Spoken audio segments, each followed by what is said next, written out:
Most people are wrong about turbulence. Not slightly wrong, completely wrong. And I don't mean passengers, I mean people who fly regularly, people who consider themselves informed.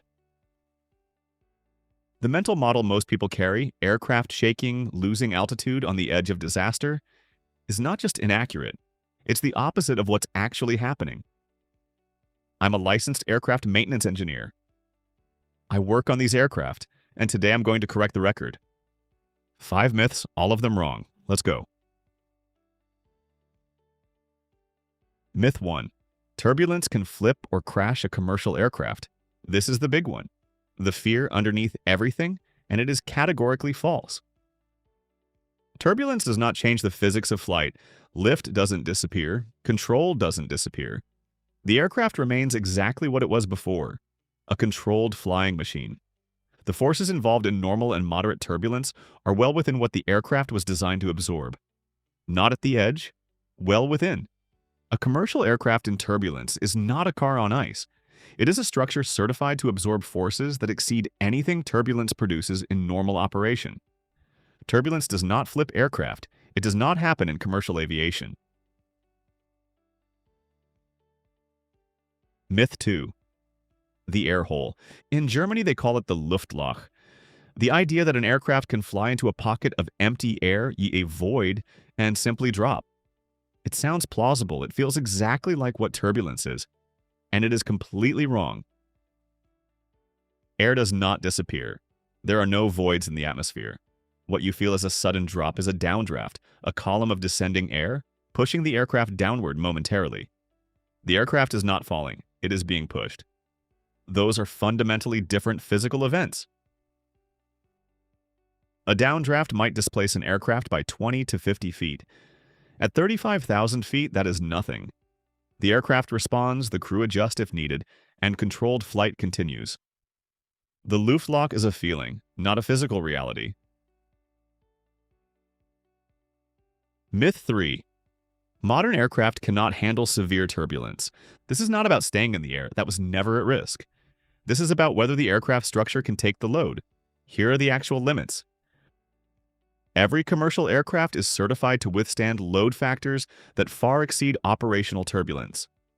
The wings on a modern commercial jet are designed to flex significantly without any structural compromise.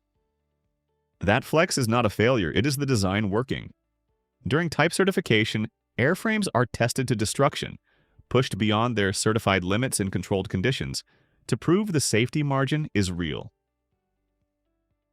What the passenger experiences as severe turbulence is, from a structural standpoint, well within the aircraft's normal operating envelope.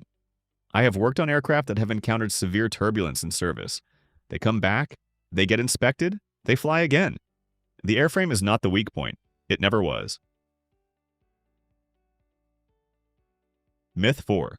Turbulence is getting worse and more dangerous. This one is more nuanced than the others, because it is partially true, and that partial truth is being used to generate a disproportionate fear response.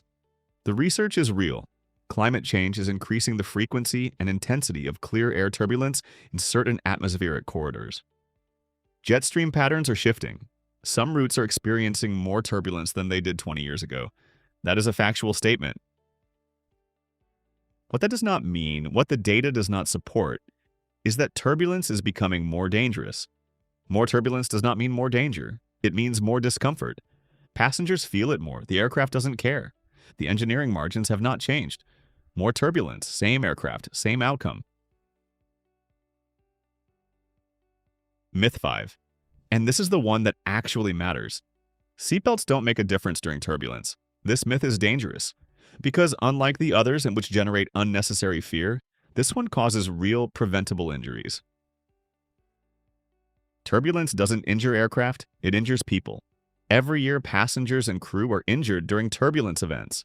Not because the aircraft was damaged, not because control was lost, because people were not wearing their seatbelts. An aircraft encountering a severe downdraft can displace suddenly by tens of feet. An unrestrained person becomes a projectile. The aircraft survives. The passenger may not? The seatbelt sign is not theater. It is not airline liability management. It is the single most effective piece of safety equipment available to you on board. I've worked on aircraft that have come back after serious turbulence events. The damage is never to the structure. It is always to the cabin and to the people who weren't belted in. The aircraft is not the danger. You are the variable. Turbulence isn't the problem. The misunderstanding of it is. 5 myths, 5 corrections, 1 reality. The engineering is not the problem. It has never been the problem. Aviation has spent decades building aircraft with margins that exceed anything the atmosphere can produce. The certification is rigorous. The maintenance is continuous. What turbulence actually is, in every case, on every flight, is the atmosphere doing what atmospheres do. The aircraft was built for it. I'm an aircraft maintenance engineer. This is what we certify. The aircraft was built for it. If you want to understand what's actually happening every time you fly, subscribe. I break it down in a way that actually makes sense. See you in the next one.